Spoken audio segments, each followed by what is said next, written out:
Le voy a describir un paralelismo entre una parte del libro de Apocalipsis de la Biblia y las noticias actuales, a ver si usted ve lo mismo que yo estoy viendo.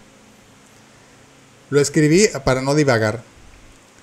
Seré breve. En mi video anterior mencioné algo que he escuchado de mi pastor y sé que otros pastores han hecho comentarios similares relacionados con el libro de Apocalipsis en relación con los tiempos que estamos viviendo. No me corresponde a mí, que no soy pastor ni predicador, dar explicaciones bíblicas sobre temas que considero por encima de mi capacidad actual. Pero quiero ampliar un punto. En ese video mencioné el cambio climático y me explayo ahorita. Es un fenómeno demostrado científicamente. Demostrado que es real, que es causado por la humanidad, que es causado por las actividades actuales del capitalismo. Pero este video no es propaganda socialista. Solo estoy hablando de cómo se está ejecutando el sistema. No estoy proponiendo soluciones ahorita. Demostrado que los científicos que han advertido de este fenómeno son un equipo enorme y lo más plural posible.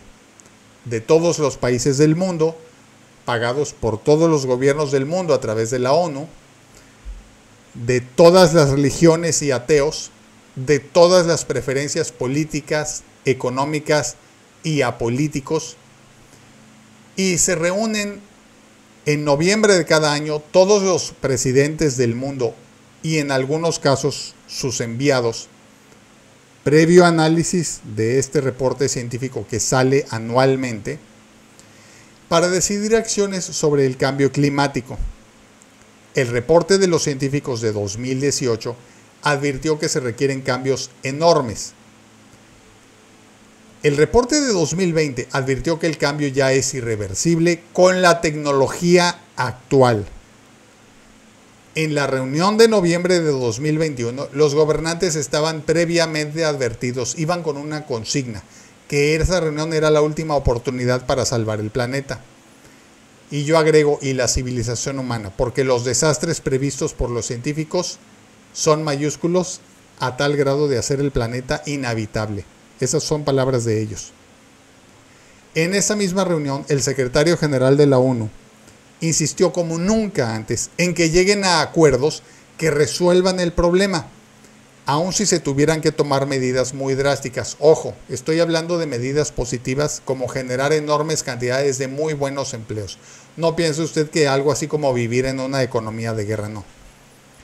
Los gobiernos decidieron en esa misma reunión, de todo el mundo, ojo, tomar medidas que sabían que no detendrían el problema y que iba a seguir avanzando. Y ni siquiera las cumplieron esas medidas.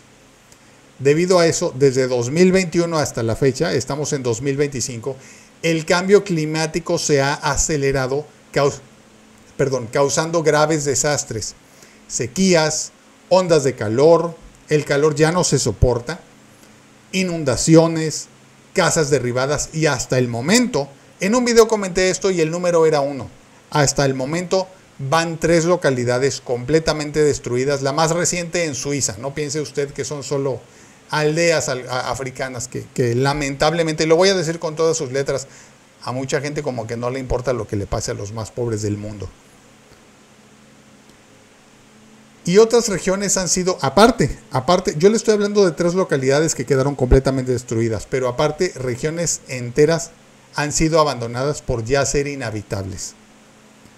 Desde 2021 hasta 2024, en la reunión de noviembre, siguen tomando medidas que van a continuar agravando el problema e incluso evitan tomar medidas, porque como ya no les interesa detenerlo o revertirlo, están evitando tomar medidas para aliviar el sufrimiento de la humanidad ante el problema. Sí se están tomando, pero para nada en la proporción suficiente. Le voy a decir algo. En ningún momento de la historia de la humanidad ha pasado algo así. Que se reúnan todos los gobiernos del mundo para acordar, unos porque eso es lo que quieren y los voy a señalar de manera muy directa. El gobierno de Estados Unidos, de los 2 principales partidos políticos, gane el que gane.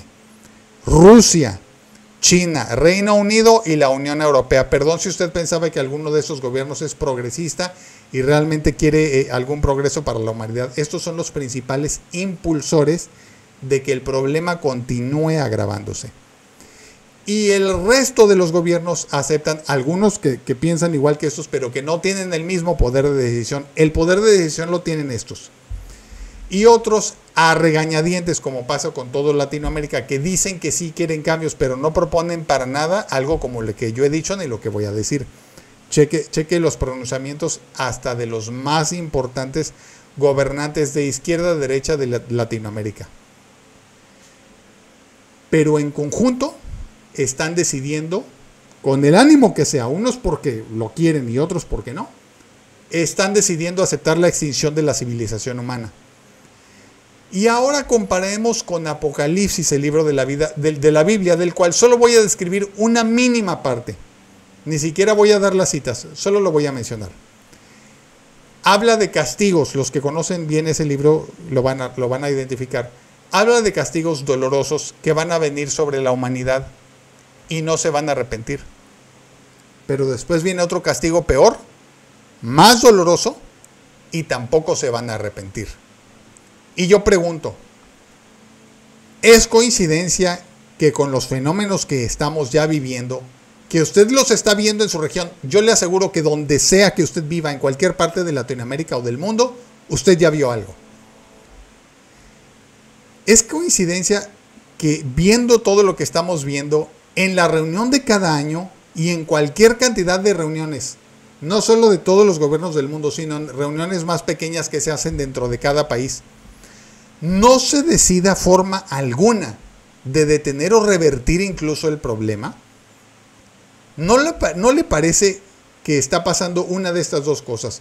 O una enorme ceguera de los gobiernos, o peor aún, el deseo de que sí se extinga la humanidad por pura maldad y como una forma retorcida de quizás obtener el placer de decir, se los dije, o ay, no podemos hacer nada, de una forma novelesca quizás.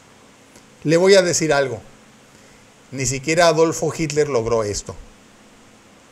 No sé quién, bueno, sí sé quién, yo ya enlisté a 5 gobiernos específicos, incluidos todos los de la Unión Europea, pero sea como sea, lo que está detrás de todo esto es una fuerza maligna, mucho más grande que en toda la historia de la humanidad. Busque usted en Google, en libros de historia, recuerde todo lo que vio usted en el bachillerato, o pregunte a historiadores, si no es usted mismo historiador, si ha habido un solo gobernante en la historia de la humanidad, el peor de todos. Yo estoy pensando en Adolfo Hitler, a lo mejor hubo peores, no lo sé. Busque si ha habido uno solo que convenció a todos los gobiernos del mundo de aceptar la extinción de toda la humanidad, pudiendo detenerla. Yo jamás he visto ni escuchado de algo así. Olvídese por un momento de las diferencias entre capitalismo, socialismo y comunismo. No estoy hablando de ese tema ahorita. ¿Podemos elegir un sistema y ejecutarlo tan mal? Decir esto va a arreglar todo, porque eso dice la gente. Ejecutarlo tan mal que nos va a llevar a la extinción de todas formas. Estoy hablando y proponiendo un rediseño sistémico y a donde nos lleve la ejecución honesta, perfecta y efectiva de ese sistema, que sea a la reversión de este proceso de cambio climático y al bienestar real, y que la supervivencia humana guíe los pasos. El sistema resultante, que se llame como se llame. Yo propongo nombres como armónico. Y esto ya lo voy a decir como cristiano, pero ojo, yo no soy pastor ni predicador. No hay forma posible de ver o encontrar amor al prójimo en un sistema que está exterminando ya a la humanidad, porque esto no es a futuro. Aunque sea lentamente, pero no está pasando tan lentamente ya. Las muertes se están disparando, incluso en México. Las muertes por calor ya se dispararon porcentualmente, pero no han llegado a cifras estratosféricas y por eso no son todavía un escándalo. Pero están creciendo consecutivamente cada año. Busque las cifras en su país, ya sea muertes por calor o por otros fenómenos extremos como inundaciones. Estamos todos atados porque inevitablemente somos parte de un sistema político, económico y global que es lo opuesto al amor al prójimo. Y mi sugerencia, tanto para creyentes como para ateos, es agarrarnos de lo mejor que tenemos, tanto de nuestro Dios como de nuestras ideas, de nuestro razonamiento, para lograr el cambio en forma efectiva y de nuestra capacidad de dialogar y de presionar a nuestros gobernantes y a los de otras partes del mundo. Róbese, por favor, si tiene usted otra plataforma, todo lo que quiera de lo que dije en este video. Todo esto está en noticias oficiales y reales. Yo no veo noticias alternativas. Para finalizar, ¿le parece en serio o casualidad que los gobiernos de todo el mundo, o sea, no hay uno solo, ni el presidente que usted tenga el mejor concepto, no intentan siquiera un cambio, ni lo proponen, ni lo mencionan? Créame que tienen, y no solo en los países más ricos, no solo los que mencioné, créame que tienen la capacidad técnica de crear algo incluso muy superior a lo que propongo, que por cierto en este canal de YouTube he mencionado varias de mis propuestas, pero en Twitter es donde más están detalladas todas. Pasemos a otro tema. La guerra de 12 días entre Israel e Irán. Fíjese que esta parte del video la estoy haciendo por encargo de mi pastor y le voy a decir algo con mucho respeto para mi pastor. Hola pastor, yo sé que va a ver esto, porque aparte me pidió que se lo mande. Para que se dé una idea del tipo de pastor que yo tengo, la iglesia a donde yo asisto, le voy a dar dos detalles pequeños. Número uno, yo llegué a esa iglesia con una enfermedad crónica e incurable y allí fui sanado. Voy a ser muy rápido. Número dos, en esa iglesia llegan muchas personas buscando ser sanados por sus enfermedades. No todos los casos son iguales, pero algo que yo he visto ya con bastante frecuencia es que llegan algunas personas y no llegan describiendo la enfermedad que tienen. No, mi pastor es el que les describe la enfermedad que tienen, en total coincidencia con lo que ya les habían diagnosticado. Entonces tengo que ser muy serio, muy veraz, y sobre todo voy a empezar esta explicación diciendo que mi pastor, si bien mencionó cosas que no han pasado porque esta guerra ya se terminó, él sí dijo algo, sí nos va a afectar en México, y yo le voy a decir algo. Una vez que comparamos lo que él dijo con las noticias reales, a pesar de que ya se terminó, si hay una consecuencia para México y para el resto del mundo que está confirmada. ¿Y cómo es posible que esté confirmada cuando ya se terminó? Pues ahorita vamos a ver. Vamos a ver, no me voy a ir mucho al contexto en el sentido de que Irán e Israel tienen diferencias muy viejas. Me voy a ir a los diálogos más recientes en los que el gobierno de Irán, y me voy a referir a los gobiernos de Israel, Irán y Estados Unidos, que fueron los partícipes, pero solo voy a mencionar el nombre del país. El gobierno de Irán ha mencionado su postura de que están trabajando para desarrollar energía nuclear para producir electricidad y que eso es lo único que quieren. Y hasta ahí todo está bien. Pero el gobierno de Israel y de Estados Unidos en esos diálogos lo que piden e insisten es que se comprometa expresamente a que no va a desarrollar armas nucleares. Y el gobierno de Irán, su postura oficial es: lo único que queremos es desarrollar electricidad, no queremos desarrollar armas nucleares, pero tampoco queremos comprometernos a no desarrollarlas en el futuro si en el futuro lo llegamos a desear. No están dispuestos a firmar un convenio o un acuerdo en el que se comprometan expresamente a no hacerlo. Entonces, los otros dos países interpretan eso como en algún futuro van a querer hacerlo.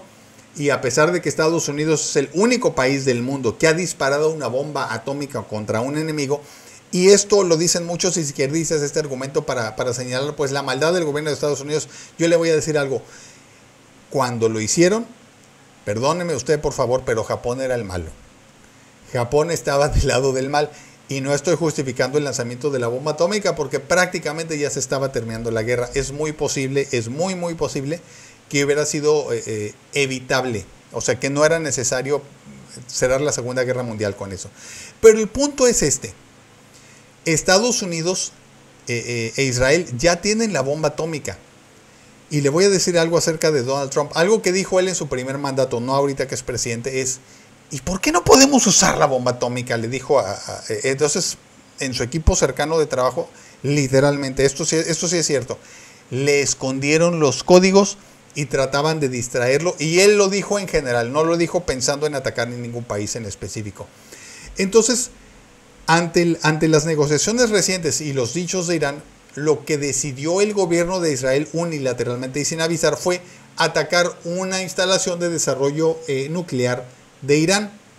Irán respondió con otro ataque, Israel respondió después con otro ataque, y así se estuvieron atacando en algo que se puede considerar como una guerra de 12 días, aunque la palabra correcta es represalias. Es decir, si tú me atacaste de una manera, yo voy a medir el ataque que tú hiciste y voy a lanzar un ataque más o menos parecido. Y entonces Israel responde con otro ataque. Bueno, ya me respondiste, entonces yo te voy a responder con otro ataque más o menos parecido. Los dos afirman tener la razón, los dos afirman que el otro gobierno es el incorrecto, y en eso estuvieron los dos dialogando con el gobierno de Estados Unidos. Sí quiero aclarar algo, en mi opinión muy personal, Israel hubiera seguido con ataques a mayor escala si no hubiera sido por la escala y la facilidad con que el gobierno de Irán penetró el domo de hierro. Es decir, fíjese que hace meses, no sé si fue hace como un año, pero hace meses, Israel recibió un ataque de multitud de cohetes del grupo Hezbollah, que habita en el Líbano, los cuales lograron penetrar el domo de hierro, que es el mecanismo de misiles defensivos de Israel que detectan a otros misiles y los interceptan en el aire.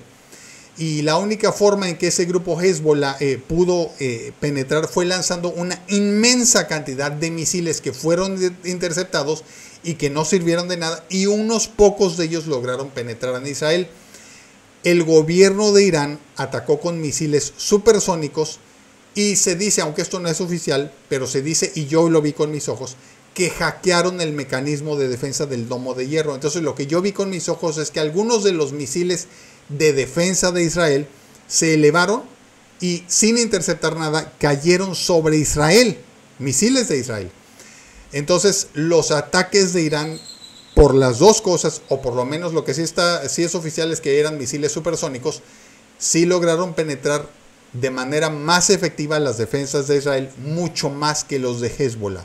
Entonces sí hubo más destrucción de parte de Israel hacia Irán que de Irán hacia Israel. Sin embargo, Israel sí se dio cuenta de que si esta guerra continuaba de una manera prolongada, no iba a ser como con Palestina, no iba a ser algo así como una destrucción unilateral.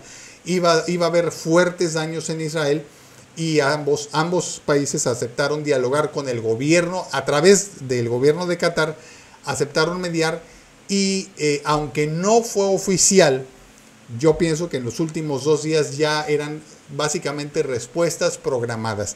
El gobierno de Estados Unidos atacó sorpresivamente todas las instalaciones nucleares de Irán.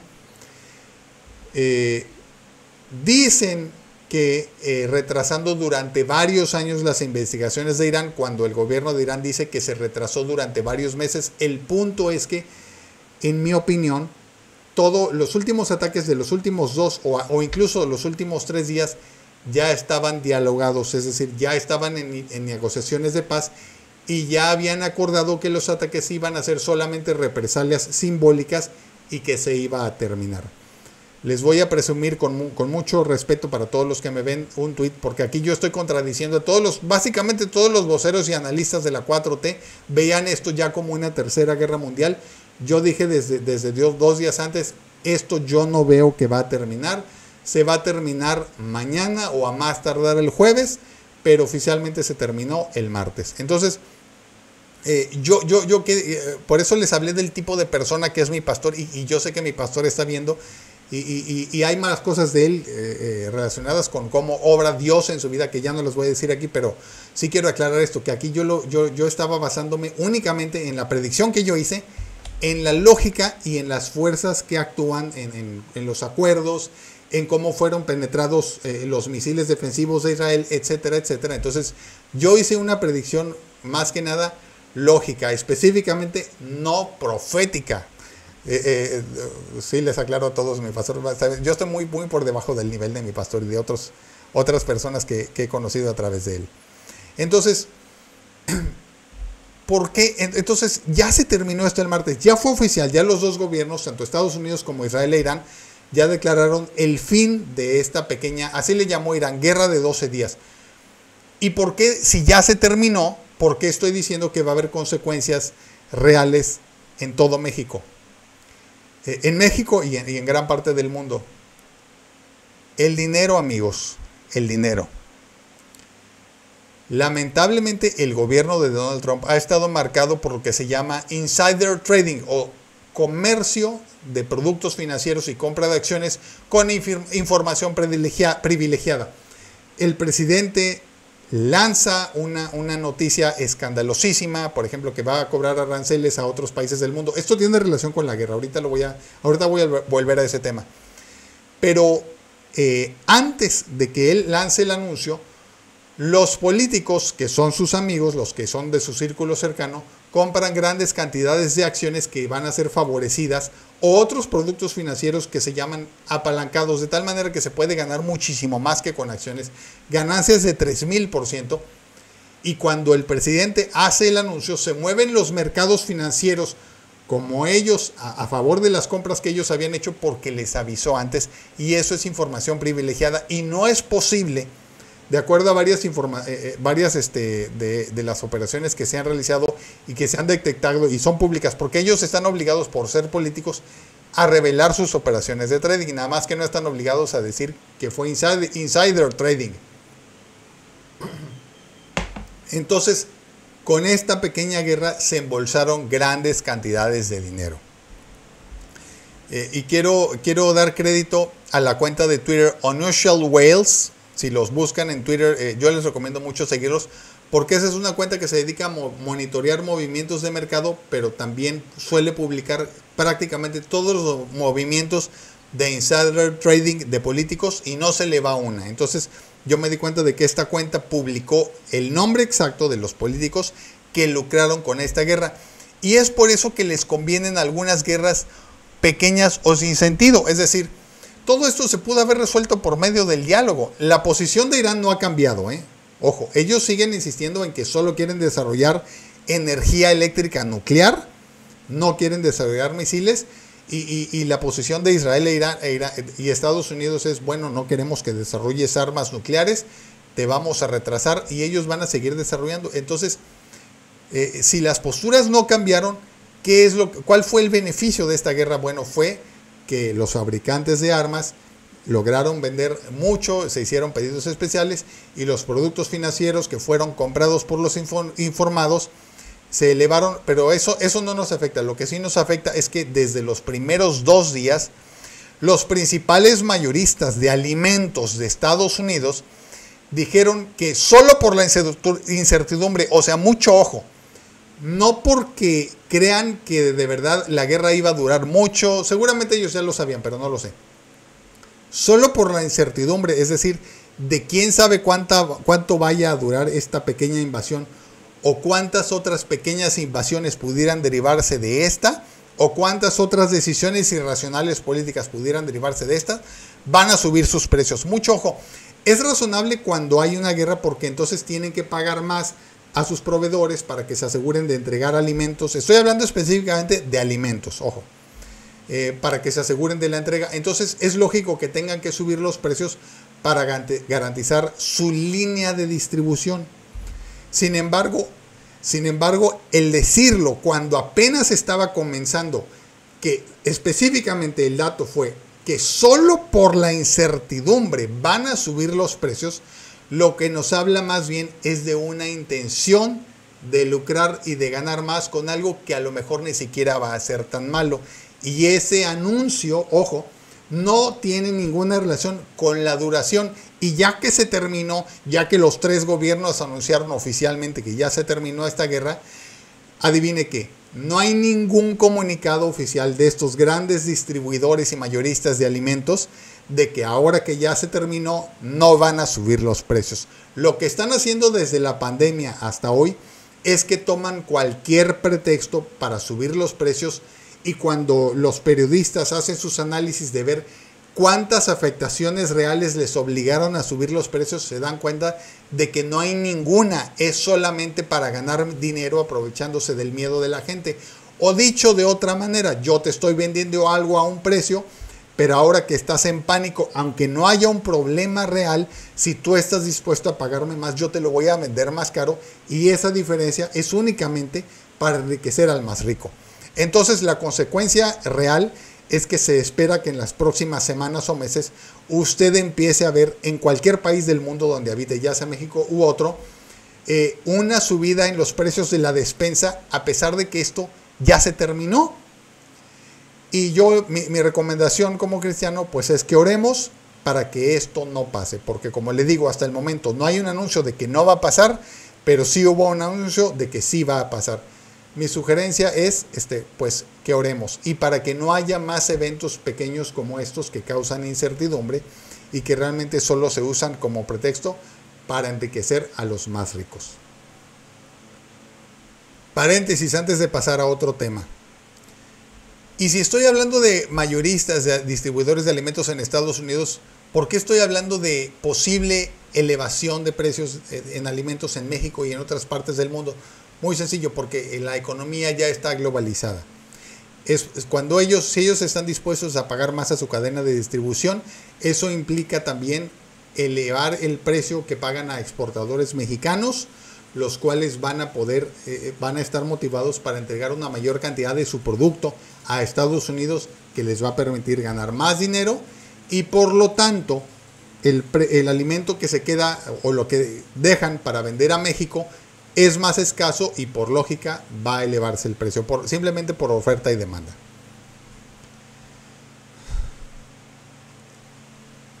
Vamos a pasar a las reformas del gobierno de México.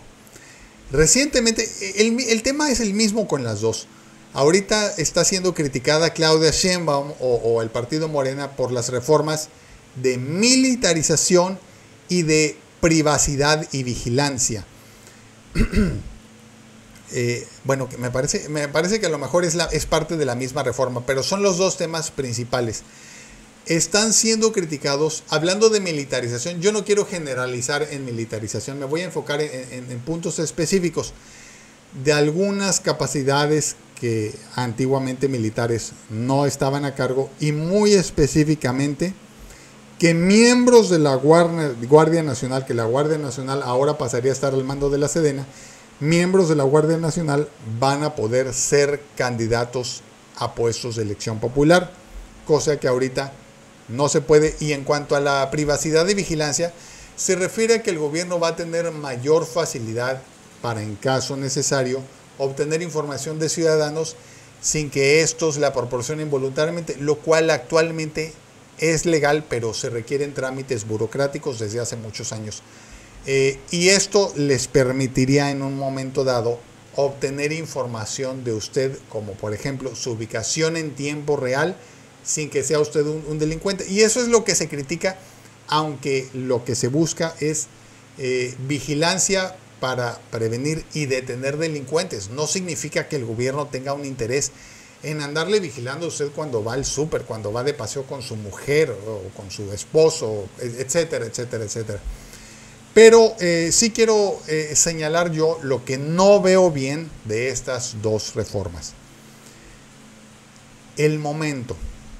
A lo mejor, o sea, yo estoy totalmente a favor, no estoy para nada a favor de la privacidad. Estoy completamente, me fascina el espionaje del gobierno a los ciudadanos, que estén enterados de todo, que vigilen nuestras cuentas bancarias. Todo eso me parece perfecto, pero no ahorita, no es el tiempo. Si yo le dijera mi opinión sobre qué tanto se ha destruido la corrupción con los dos gobiernos de Morena, la respuesta exacta, demostrada matemáticamente con cifras oficiales, es: se ha acotado y se ha reducido moderadamente la corrupción. En algunas mediciones, no todas, mucho ojo, no todas, el robo de dinero o desaparición de dinero, de las cuales una parte después se explica y otra parte no, se ha reducido más o menos entre un 32 y 37%. Son cantidades anuales que van subiendo y bajando, más o menos eso es, son las cifras disponibles que hay ahorita.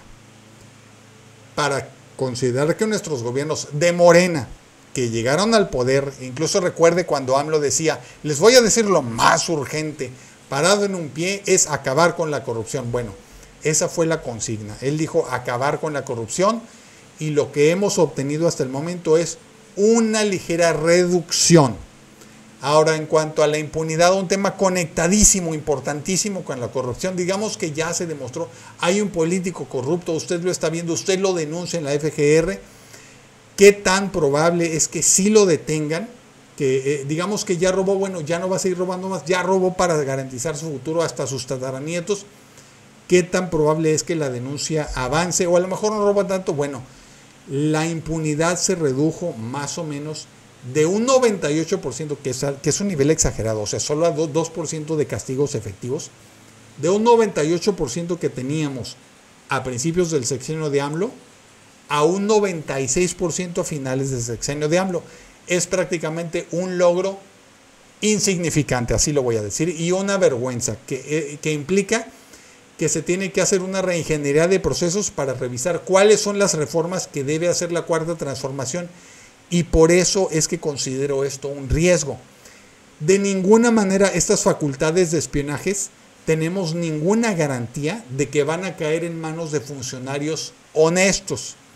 Lamentablemente la corrupción sigue siendo una vergüenza mundial el nivel que tenemos en México, y no es posible, no es prudente, no es recomendable que estando en el nivel actual, a pesar de que hay muy buenos funcionarios, bien, lo celebro, falta, la verdad es que falta para que podamos decir al gobierno se le puede confiar todos nuestros datos al nivel que proponen ellos con esta reforma. Yo recomendaría que se acote y que se avance en otro lado. Si de verdad es tan importante para detener criminales que se apruebe esta reforma, bueno, pues si es cierto que quieren detener criminales, que empiece con los peces gordos, porque con mucho respeto, y es algo que lo voy a decir con mucho respeto, pero es así y está pasando así en la Cuarta Transformación, y nadie me va a dejar mentir, ni funcionarios que vean este video. Nos están entreteniendo con charales, están deteniendo a corruptos y funcionarios de niveles municipales involucrados en el narcotráfico, personas que cometieron actos de corrupción, que robaron de bajo nivel y de poca monta, y los peces gordos, que sabemos cifras históricas que fueron informadas también por el gobierno de la Cuarta Transformación, cifras espectaculares que permitirían cambiar radicalmente el estado económico de México. Esos siguen impunes en su gran mayoría, y muy pocos de ellos están atrapados en procesos legales con los que en forma lentísima y a través de procesos de años se les está quitando una pequeñísima parte de lo que se robaron. Entonces, de ninguna manera estamos todavía en condiciones de decir confiemos en el gobierno, que tengan acceso libre y pleno a nuestros datos. Yo sí recomiendo que en casos puntuales en que sí hay criminalidad detectada, quede acotado que no puedan obtener datos de cualquier ciudadano, sino de los criminales que están siendo investigados y que tienen que obtener mayor facilidad, por ejemplo, para detectar movimientos financieros y sus comunicaciones. Perfecto. Incluso a esos exgobernantes que están detenidos y que yo dije que a una velocidad ultra lenta les están quitando poco a poco una pequeña parte de lo que se robaron. A esos es a los que se debería de aplicar este tipo de reformas, e inclusive deberían tomarlos como caso de estudio para pulirla. Entonces, es lamentable cuando los gobiernos que más nos saquearon, los partidos, que más nos saquearon, tienen políticos que critican a la Cuarta Transformación y que ellos tienen la razón esta vez. Mucho ojo con eso, Morena, mucho ojo. No es tiempo, pero lo que sí sea tiempo, lo que sí sea necesario, recomiendo que se apruebe. Y en cuanto a la militarización, es lo mismo. O sea, lo que se critica de la militarización es que tienen un entrenamiento demasiado tosco que incluye el asesinato, la tortura O sea, a esos hombres se les prepara para la guerra. Y aunque no es lo único que les enseñan, lamentablemente, y sobre todo por el tipo de cosas que que pasan en los entrenamientos de forma extraoficial, algunas novatadas son verdaderamente, así se los digo, una bajeza desde el punto de vista humano. O sea, una cosa inhumana, que en algunos casos llegan hasta la muerte. Y pienso yo que abrir la puerta para que el personal militarizado sean candidatos ahorita, yo no quiero condenar a todos los militares ni la militarización por línea, como por frase, como por ideología, no. Lo que quiero decir es que actualmente en México necesitamos una reforma democrática antes de abrir la puerta a otras personas que van a entrar, porque ahorita la tenemos abierta de tal manera que pueden entrar tanto honestos como corruptos, y lamentablemente tenemos resultados históricamente pésimos, y por eso les hablé de cómo están las cifras oficiales. Son cifras que dan los gobiernos de Morena en cuanto a la reducción de la corrupción. No es suficiente. No es momento de abrir la puerta nada más para que pasen así el colectivo, así como sea, y que entre la mezcolanza de corruptos e inocentes, y entonces va a entrar la mezcla del personal militarizado, tanto el disciplinado, honrado, porque hay personas excelentes ahí, me consta porque yo hice el servicio militar activo, y también hay personas de lo peor con una ideología de, así se lo digo, matar por gusto, matar por gozo al ciudadano inocente que no es sospechoso de nada. Perdónenme, no es momento de aceptar el riesgo de que ese tipo de personas entren a ser presidentes municipales, gobernadores o hasta presidente del país. Yo propongo las reformas de justicia, ya lo he dicho en otros videos, lo mandé por los canales oficiales cuando estaban preparando el plan de gobierno de Claudia, y ahorita lo que están haciendo es todo lo contrario. Lo que yo propongo es una puerta angosta, pero no que solo puedan entrar algunos a ser candidatos por amiguismo, porque incluso no porque son de mi partido, no. Que pasen filtros de muy extrema honestidad, compromiso con el bienestar de todos, que lo que están promoviendo o prometiendo es cierto, que de verdad lo quieren hacer, y que se van a sujetar a un plan estructurado de que todas sus promesas son realmente factibles, que todas son de verdad buenas para el pueblo, porque una cosa es prometer algo y que sea verdad, y otra cosa es que eso que prometiste sea de verdad bueno. Entonces yo les recomendaría a los de la Cuarta Transformación que legislen, regulen y pongan letras chiquitas a sus orígenes. Destruir la corrupción. Recuerden las palabras de AMLO: no habrá impunidad. Que el ciudadano de abajo pueda meter una denuncia ante la FGR con mínimas pruebas contra el funcionario corrupto de arriba, pero eso sí, que es algo real, que ya lo vivió en carne propia y a lo mejor ni siquiera pudo conseguir las pruebas, y que con los métodos de investigación, que propongo que también son parte de las reformas de justicia ya, y que se les aplicaría a los corruptos investigados más o menos los mismos filtros que propongo para los candidatos, con 2 detectores diferentes de mentiras que combinados aumentan muchísimo su exactitud. Y lo que digo es, mejoremos las cifras que tenemos de corrupción e impunidad drásticamente, y ya después abrimos la puerta. Y si realmente queremos, yo no vería ningún inconveniente en que personal militarizado o militar entre a ser candidato de gobierno, siempre y cuando pase por un filtro con el que tenga que demostrar desde antes de ser candidato que realmente está comprometido con la excelencia y el bienestar del pueblo. Por mí, mire, que sean sacerdotes, que sean personas sin estudios, porque le voy a decir algo. Cuando el ignorante sin estudios se comprometa con esto, se va a rodear de la persona que sí los tiene, y aquello que el ignorante no sabe cómo hacer, lo va a terminar haciendo de todas formas por el bienestar del pueblo. Por ahí un autor decía que, Stephen Covey decía que una de las características de las personas altamente efectivas es que hacen preguntas a los demás. Hay que hacer preguntas y rodearse de gente que sabe las respuestas, y no encapricharse con soluciones que incluso está demostrado que no traen buenos resultados, y que no se sabe si los van a traer o no, e ignorar aquello que es lo más importante, y esta frase la voy a decir con mucho respeto para los gobiernos de Morena, lo más importante que se prometió: no habrá impunidad y acabar con la corrupción. Yo recomiendo que en Morena analicen seriamente cómo reformar nuestro sistema democrático para que se cumplan esas dos cosas, y las metodologías de investigación en procesos criminales. Muchas gracias, Dios les bendiga, hasta pronto.